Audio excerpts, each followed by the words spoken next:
Alright guys, today we're going to be taking the engine out of my 2003 Honda XR100. This wasn't too terrible of a task, just a couple of things to take off, which I'll show you in this video. So let's get to it. So first I'm going to start off by taking off the right and left side rear fenders. The only thing that's holding these on is a single 10mm bolt and a couple of tabs up top.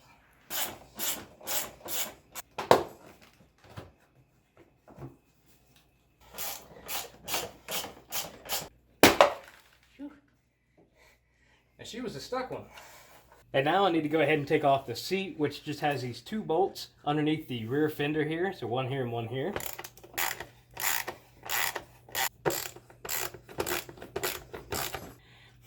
And this one also has a collar on it, so don't forget it. And now we can go ahead and remove the seat, like so. Next, I'm going to go ahead and move on to removing the gas tank. The first thing that you got to do is just make sure that your petcock is set to the off position. And now we have to remove the inlet fuel line. As you can tell, my clamp is broken, but in order to actually typically remove these, you can just use a pair of pliers and grab them together and you can wiggle them off the line. Since mine's already off, I'm just going to go ahead and pry on this fuel line and get it disconnected. Just very carefully pull this thing off, just like so. Now to remove the fuel tank strap, I'm just going to use a pair of pliers on this as well. Just like so. And lastly, need to go ahead and take off the front bolts for the gas tank. There's one on this side and one on the other side that just takes a 10mm.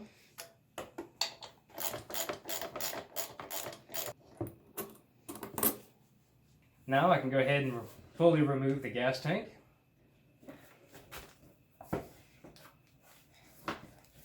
Just make sure you watch out for the wires as well. And now I need to go ahead and remove this little tank rubber here. Just like so. And now you have this connector right here for your stator. Pulling the cover back on here, now you can see the two connectors here.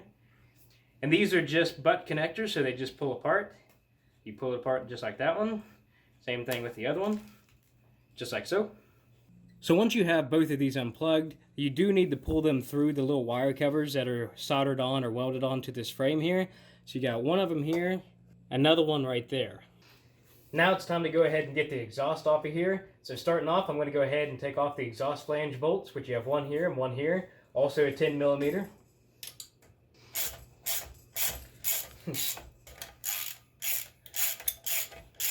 Then we have the mid-pipe bolt and the muffler bolt here. And both of these bolts use a 12mm.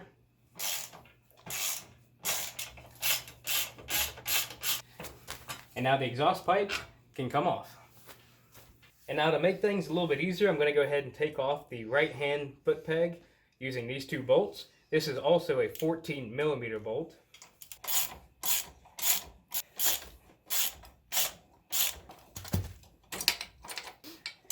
Go ahead and remove this, get it out of the way. And now to remove the kickstarter using a single 10mm bolt. Sometimes if these things are stuck on here, what you can do is stick a flathead screwdriver in the bottom of this, pry it open just a little bit, and then you can slide it right off of the splines.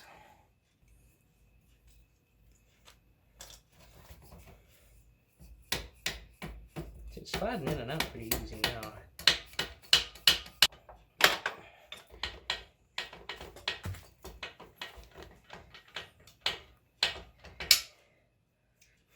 And finally, she's off. Next up is the clutch cable, which sits right here. In order to disconnect it, we need to give a little bit of slack in the cable, which you can do from the handlebars, or you can do right here with these two nuts. One of them is a 12 and one of them is a 14. You'll have to loosen up this top one first and send it up the line, and then send the second nut up the line so you can generate some slack in this cable. Now what you need to do is go ahead and get this little ball tip out of this cage here for the clutch. So easiest way to do that, since you have a little bit of slack, is to raise the clutch arm just a little bit, rotate the cage back, and now you can push the ball head out of there, and now your clutch cable is free. Next up, I'm going to go ahead and take the carburetor off. In order to do that, we have a Phillips head band clamp here on the intake duct, and then you have the two bolts here for your intake boot, and then you have the throttle cable as well. If you didn't go ahead and take your gas tank off, you will have the gas tank inlet, but since mine's off, I'm not going to have to worry about it. For the throttle cable, you should be able to just twist this off. Since I'm going to go ahead and clean this anyways later, I'm just going to set this out of the way. Then you have the two 10mm bolts here. Now I'm going to go ahead and remove it from the intake boot. And I can just kind of maneuver it out of the duct here. So now I have the gas inlet here, and then the overflow, which I'm just going to pull up out of here. Now the carburetor's out. Now while I'm also here, I'm going to go ahead and just disconnect the spark plug boot and set that up out of the way. Now although my chain guard is broken here, if this was not broken, I would need to go ahead and take this cover off of here anyway, so I'm going to go ahead and do so. So you've got 4 bolts here, 3 on the top, 1 on the bottom.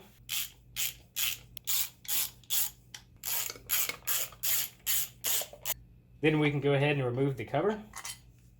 Now I do want to point out also that not all of these bolts are the same length. So 3 of these bolts are the same length, and then you have one longer one that fits in the top. Just make a note of that. Now I can go ahead and loosen up this front sprocket. The reason I want to do this now is because I don't have an impact gun. So whenever this chain is off of here, I won't have anything to help hold this sprocket down to get these 2 nuts off. And also, before I go ahead and take these off of here, I went ahead and put the engine in first gear so it'll help hold it for me. So I can break these loose. Now in order to go ahead and get the chain off of there, I need to move the rear axle forward just a little bit so I can get the master link off. In order to do that, you have these adjusters back here, which you need to loosen up. Then you can go ahead and loosen up the rear axle using this nut here, which is a 17. Once you do that, you can go ahead and kick the rear tire in or use a mallet, hit it forward just a little bit, and then we'll go ahead and take the master link off. So I'm going to go ahead and just loosen up these nuts on the back of it. There's also one on the other side that you have to get as well.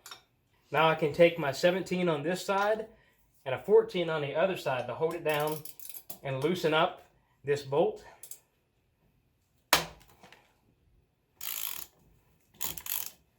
Now once that's loosened up, you need to go ahead and kick the rear end forward. And you'll notice when it kicks forward, whenever this distance here between your adjuster nut and this rear swing arm here gets shorter. So I know that mine moved forward. I can also double check by seeing how much slack is in that chain. And now that I've got my master link in a place that I can knock it off, I'm just going to use a flathead screwdriver and a hammer on the back end side of it to knock the link off. Just like so. So keep this in a safe place. Now we can go ahead and knock the link out. Got the cover here. Got the master link. Now we can go ahead and take the chain off. Next is this little vent line for the crankcase. It has these little tiny clips on here that you're supposed to clip together. I've used a pair of pliers on this one and it doesn't seem like they want to come off. So I'm just going to use these and try to wiggle the tube to get it off. I'm going to try to pull up on it like that. Just like so. So we can also move this out of the way. So next up is going to remove this little bottom skid plate here. This is bolted in place by using one bolt up top, and then there's 2 of them that are down on the bottom that you'll have to take off. This top one is a 14mm and a 12mm. And the 2 bottom bolts are a 12mm.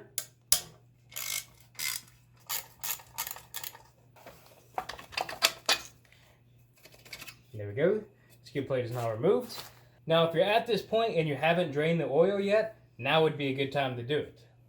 So lastly, we need to go ahead and get the engine mounts off of here. So you have 3 bolts here in the front that you need to take off of this bracket, and you also have 2 in the rear, which we'll get to next. On this side it's a 12mm, and on the other side it's a 14.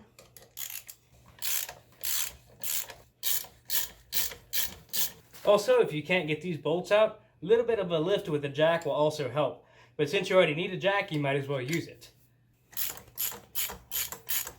So down to the last 2 bolts here, we have the one up top and a one down on the bottom here. So this one on this side is a 14 and it's a 12 on the other side. This one's a 12 on this side and a 12 on the other side.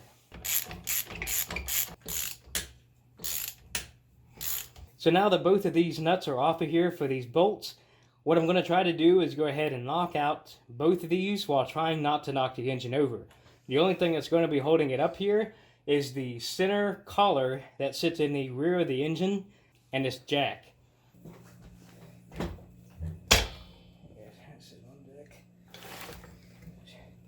Take it out this way. Got it on video? Mm-hmm.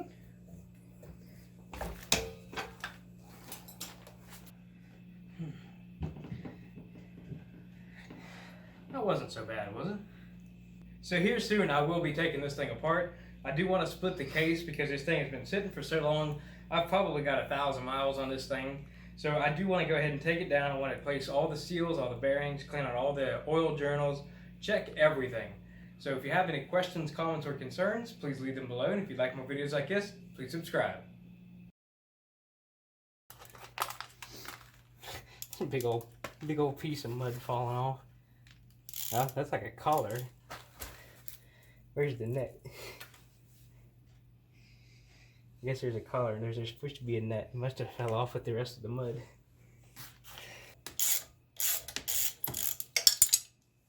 Well, that went on the inside. Mm-hmm. Won't find that until...